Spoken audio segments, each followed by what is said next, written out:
WrestleMania is just a few nights away, and I'm going to give you my predictions for the night one of WrestleMania. My name's TJ, and this is Unleashed Wrestling.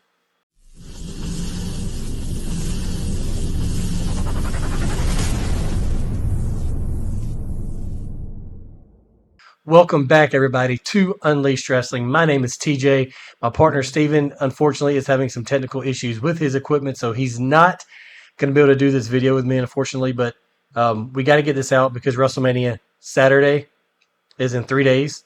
Actually, 2 days, as is the time of this recording, so we want to get this video out, and we want to give you our Night 1 predictions. So let's start with the World Heavyweight Championship. This match honestly could close the show, but I believe it's going to open the show because of just the excitement that is involved in this match. Jey Uso versus Gunther has been quite the roller coaster of a rivalry. It's started off slow, and I wasn't sure if I was going to like the build to this, but over the past 3 to 4 weeks, they've really done a good job of making this storyline watchable, with the whole thing with Jey Uso, botching the spears and all the finishers, and Jimmy volunteered to take out Gunther. Of course, Gunther did fight Jimmy Uso the following week on Raw. Of course, Gunther attacked Jey Uso, zip tying him to the rope, and just brutally attacked Jimmy Uso. And we haven't seen Jimmy Uso on TV since. So, when Jey comes out the following week and says he no longer fears Gunther, that now he is focused, he's in the zone, and he's in this mode, he is going to take care of Gunther. Will Jimmy Uso help? I don't know. We haven't seen Jimmy Uso since that night on Raw. It's very possible that Jimmy Uso could come out and help Jey in this match. But I'm expecting some sort of shenanigans in this match, whether it be with Gunther and Ludwig Kaiser maybe coming out to help him. Jimmy Uso comes out to help Jey. As far as I know, there's no special stipulation on this match. It's strictly just a one-on-one match for the World Heavyweight Championship. I don't see a world where Jey Uso loses this match. They've built this rivalry up to be something special. I just don't see how the WWE is going to book Jey to lose. Gunther doesn't technically need the championship. I mean, he'll be fine. We saw what happened after Sami Zayn beat him at Mania last year for the IC title. I think Gunther will be fine. He can get the title back in 6 months if they want to put it back on him. This is the perfect opportunity to build Jey Uso up to be this main event caliber superstar because his name is Main Event Jey Uso, right? But this is their opportunity to see what he can do in the main event picture as a major champion. My prediction, Jey Uso. The WWE Women's Championship match between Charlotte Flair and Tiffany Stratton has been interesting, to say the least. This feud has become extremely personal after both women took shots at each other's personal lives a couple weeks ago on SmackDown. The thing that really bothers me about this whole thing is Tiffany Stratton has only defended the title twice. Once against Nia Jax and once against Bayley. Those are both on SmackDown.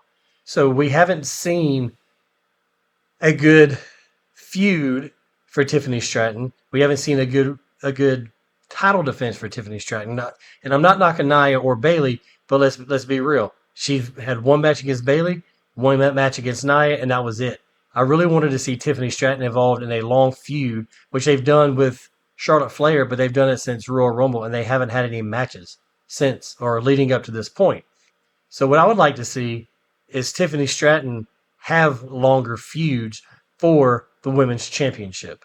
I don't see Tiffany Stratton winning this match. Charlotte has the experience, but don't count Tiffany Stratton out. She's very talented. She's very young. So she's going to have multiple women's championships in her career. Tiffany Stratton would actually become a bigger babyface if she loses the title because then she's chasing the title and the fans will be 100% behind her. Not that they're not already behind her, but they'll be extremely behind Tiffany Stratton if she loses this match. Charlotte Flair doesn't really need the win, but I think this is WWE's way of getting her closer to her dad's magical number of 16, even though John Cena is fighting Cody Rhodes Sunday night to try to break that record, which we'll talk about that in our Night 2 video. I think this will be a good match. I think Charlotte's going to carry the majority of the match just strictly based off of her experience.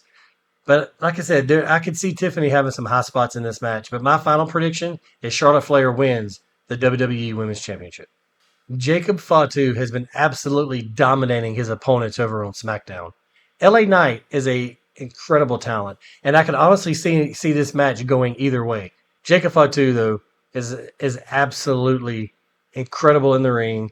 If they put the title on Jacob Fatu, this is their way to make him just absolutely dominating. Sort of like Braun Breaker was as an Intercontinental Champion. This is Jacob Fatu is going to be the same way, but better. Um, I think if Jacob Fatu wins this match, it will be a squash match. Unfortunately, they're going to have him come in and out quickly just to show how dominant he really is. But if they decide to keep the title on LA Knight, I can see this match going to 10 to 15 minutes. No other superstar is deserving of the United States title more than Jacob Fatu. What about Solo? Could Solo Sikoa interfere in this match and cost Jacob Fatu the United States Championship? Or could he come down and help Jacob win? Personally, I would be happier with Solo helping him win for the simple fact that then they could turn their focus on those two and slowly build this rivalry. You don't want them to just jump into a feud and not have any build or any storyline behind it. Yeah, if Solo screws Jacob Fatu Saturday night, then yes, Jacob Fatu has a reason to attack Solo, but then the storyline hasn't had time to build. I think they should do a slow build to where Solo finally turns on Jacob after he's a champion. So my prediction is Jacob Fatu will win the United States Championship. Rey Mysterio versus El Grande Americano, a.k.a. not Chad Gable. This is a feud that has been teased for quite a while. My partner Yorkie and I had talked about this on several episodes of our Raw and SmackDown review shows. And we talked about how the American Made is building towards a feud with the LWO. Well, it's here. Now, granted, it's not against Chad Gable, it's against El Grande Americano. I personally think that maybe they should keep this feud going for a little while because it's been quite interesting. It's been entertaining, and I've enjoyed watching it. Even though everybody knows Chad Gable is an El Grande Americano. But it's still very entertaining to watch. I've enjoyed watching these matches with El Grande Americano over the past few weeks. My question to you, and comment down below on what you think. Will this be a one and done match? Or will they build this into a longer lasting feud? Which personally, I think they should. I don't want to see El Grande Americano get unmasked after his, third or fourth match. I don't want to see that. I want to see this feud kind of start building, and adding some drama to it with American Made and LWO. Eventually, maybe it leads to a four-way tag team match at SummerSlam between the two, and whoever wins, the other person has to unmask, which I do not see Rey Mysterio ever unmasking because we've seen it once in WCW. It's not going to happen again. Rey Mysterio doesn't really need the win. He's already a legend. He's already a Hall of Famer. He doesn't need the win. Could he get the win? Absolutely he could. He doesn't need the win, right? He doesn't need the win. Chad Gable, on the other hand, does need this win. Even though he's wrestling under a different persona, we all know it's Chad Gable. He needs this win at WrestleMania. He missed out last year. My prediction, El Grande Americano wins. Naomi versus Jade Cargill has been quite the story. When Jade Cargill got attacked last year and they showed her backstage, put through a car window, everybody started asking, who's her attacker? Who's her attacker? If y'all have watched my previous videos, I always said that her attacker was Bianca Belair. Now, it was revealed that it was Naomi. This happened in Elimination Chamber when Jade Cargill came down to the chamber and attacked Naomi, taking her out of the match, to which Naomi wasn't even able to compete in the Elimination Chamber. However, I still think that Bianca Belair is the mastermind behind all of this. Will the storyline come to a conclusion this weekend at WrestleMania? I don't know. This match is Saturday. The triple threat with Bianca, Io Sky, and Rhea Ripley is Sunday. So if it does come to a head, it will be after that match or during that match. We'll have to watch to find out, and I have more on that match on our WrestleMania Sunday video. I think Naomi will control the majority of this match with her being the heel. It's WWE's way to make Naomi and Jade Cargill look extremely good in this match. Regardless of who wins this match, Naomi carrying the match will make both women look good. My final prediction is Jade Cargill wins. New Day versus the War Raiders. This is a match that really doesn't have a lot of hype behind it. It doesn't really have a lot of meaning behind it other than it's for the tag team titles. The tag team division on Raw has been lackluster at best. SmackDown is where it's at if you want to be in the tag division. personally. But I think they're going to try to build this tag division up on Raw. I mean, you have good tag teams on Raw, but you just don't have, for some reason, you don't have good writing. You don't have good booking for these tag teams. I mean, the War Raiders, they're in their second tag team title reign, and I don't remember all of it that much. And that's no disrespect to the War Raiders. I just don't remember it. The New Day has been kind of quiet. And what I mean by that is they turned them heel in December on Raw when they had that heartbreaking segment against Big E, pretty much like disbanding him, or pretty much kicking him out of the New Day, and the New Day turned heel. And they've had some matches, they had some success, but there hasn't been an OMG moment since that heel turn. And quite frankly, it's been kind of disappointing. I really thought that they're going to have this awesome run, but they just haven't done it yet. But maybe this is the WWE's chance here at WrestleMania to make that happen. Now, the big question is, do we see Big E in this match? I don't know. I don't know his status with the WWE. One way to book this match is to have Big E come down to the ring and interfere in the match. Now, whether that's be physically interfere or just cause a distraction because we don't know Big E's status.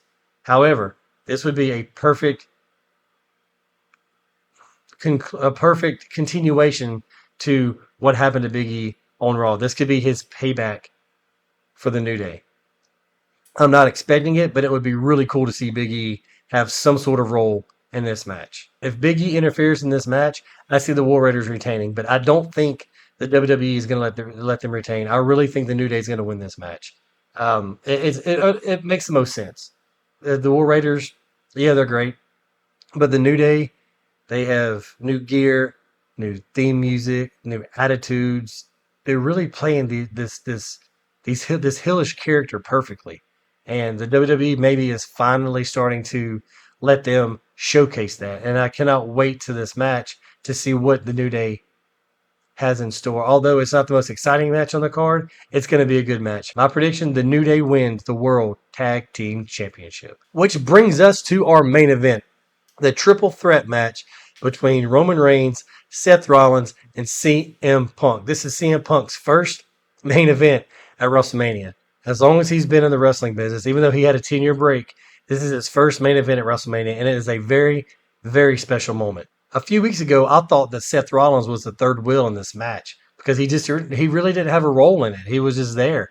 This match was all about CM Punk versus Roman Reigns. However, since Seth Rollins' actions the past few weeks on Raw, he has really inserted himself into this match.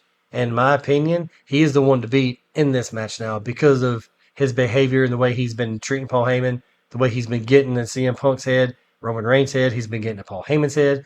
This match is going to be insane. There's a lot of personal hatred in this match between Seth Rollins and CM Punk and Roman Reigns and Seth Rollins. They all hate each other. So there's going to be a lot of emotion in this match. It's going to be a lot of hard hitting. I can honestly see Seth Rollins sitting back in the corner watching Roman Reigns and CM Punk go at it until one of them go down, and then Seth Rollins takes advantage and starts taking control of the match. I think the big question on everybody's mind is, where does Paul Heyman stand? Now, we all know that Paul Heyman will be in the corner of CM Punk at WrestleMania because of the favor that is owed to him from CM Punk helping out at War Games last year. Despite what you think about what the favor was, it's a brilliant move. He's already said that he will never betray the tribal chief and that he will never betray his best friend. I saw in an interview today, actually, they asked Paul Heyman about the favor he owes Seth Rollins, and he says, Seth Rollins is assuming that I owe him a favor, but I never agreed to anything. It's all storyline. This match is going to be very intense. It's going to leave us all on a cliffhanger when it's over with, despite who wins, because Paul Heyman is going to be a key factor in this match. Will he turn on Roman? Will he turn on CM Punk? Will he turn on both and join Seth Rollins? There's a lot of speculation behind Paul Heyman actually betraying both men and walking out with Seth Rollins at the end of the show. But let's not forget one important detail here. At one point, Paul Heyman had a cell phone for Roman Reigns and he had a cell phone for The Rock. Could we see Paul Heyman make an alliance with The Rock this weekend at WrestleMania? Could Seth Rollins be the third man in The Rock's plans? We don't know. But it definitely makes for an interesting storyline because I mean, let's face it. Seth Rollins the past few weeks has been acting like a heel, and I personally think he's going to fully turn heel Saturday at WrestleMania, either during the match or after the match. It will probably be after the match because, I mean, the fans are going to be too invested. The fans are going to be so invested in this match that I think that if and when Seth Rollins turns heel, it's going to be after the match at WrestleMania.